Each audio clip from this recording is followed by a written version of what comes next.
Tumeurs bénignes, tout ce que vous devez savoir. La plupart des tumeurs bénignes ne nécessitent pas d'intervention, à moins que le patient ne le souhaite pour des raisons esthétiques. Quoi qu'il en soit, nous vous conseillons de consulter un dermatologue pour obtenir un diagnostic fiable. Les tumeurs bénignes de la peau sont un groupe d'affections qui peuvent avoir différentes origines. Souvent, on les classe en fonction de l'endroit où elles se trouvent, leur taille, leur couleur, leur répartition et leurs symptômes. Cependant, elles ne posent pas de problème majeur, en dehors de l'aspect esthétique.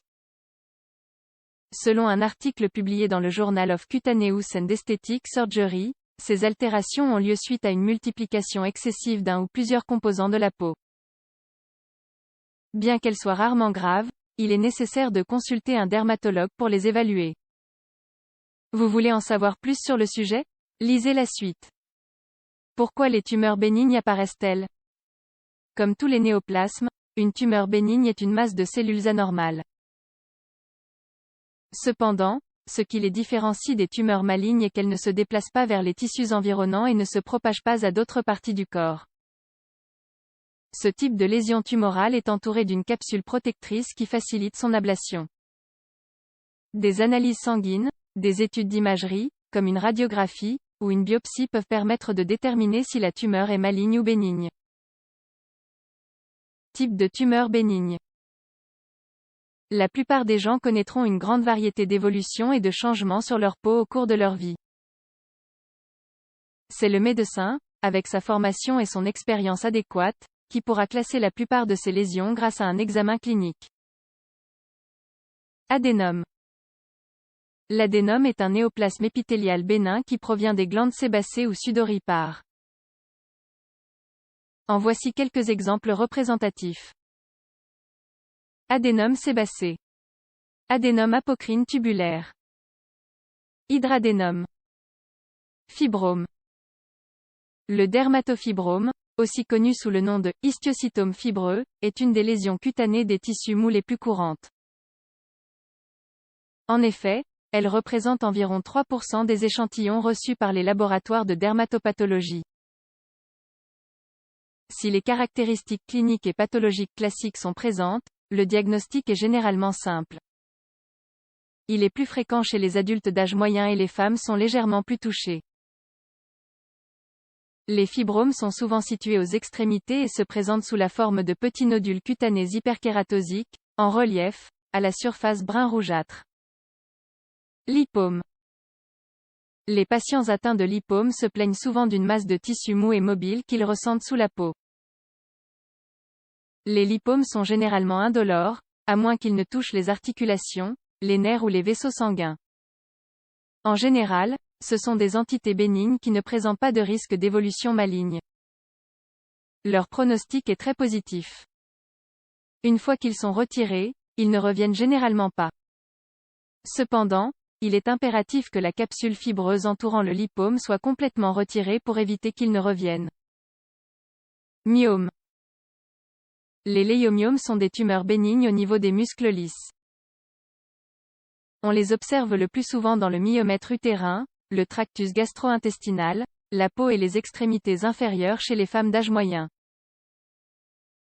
Sur le plan clinique, les tumeurs du tissu conjonctif comme les fibromes et les lipomes peuvent présenter un aspect similaire à celui du léomyome, un diagnostic différentiel doit donc être établi. Ostéochondrome. Les ostéochondromes sont courants.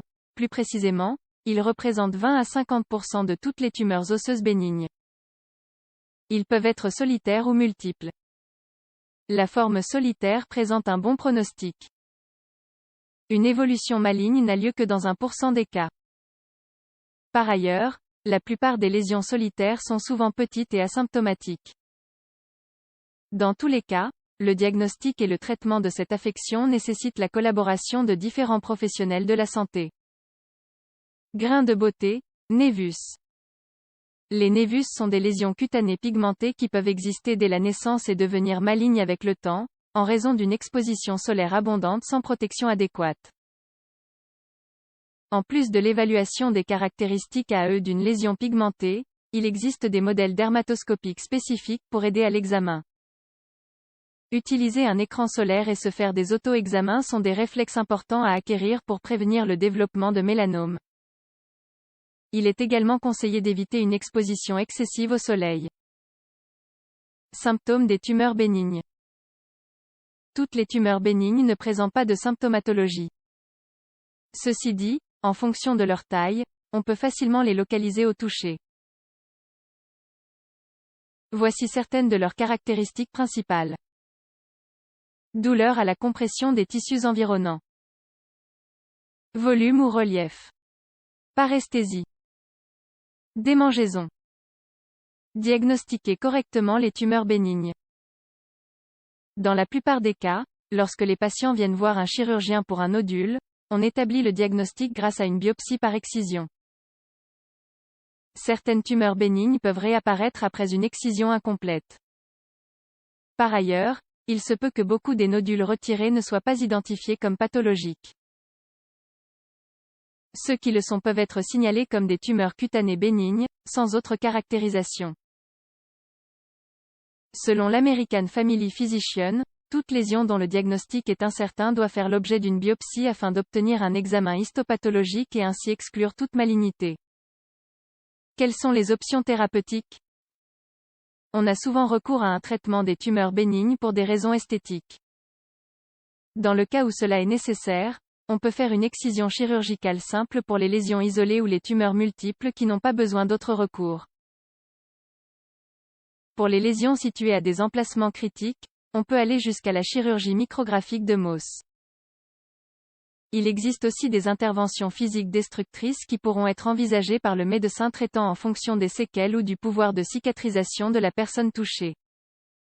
Voici quelques-uns des traitements possibles. Extraction au ciseau et shaving. Curettage avec électrodessiccation. Dermabrasion. Destruction chimique par l'acide salicylique, radiothérapie. Chirurgie laser et cryothérapie. Consultez votre dermatologue. Il est vrai que les tumeurs bénignes ne posent généralement pas de problème majeur. Bien qu'elles se démarquent par leur aspect, elles ne présentent généralement pas de danger. Malgré tout, l'examen par un dermatologue est important, car il ne faut pas exclure la présence d'autres problèmes qui impliquent des soins plus importants. Heureusement, il existe aujourd'hui une grande variété d'options thérapeutiques pour éliminer ces tumeurs lorsqu'elles posent un problème esthétique. Un professionnel de santé vous guidera vers la meilleure alternative.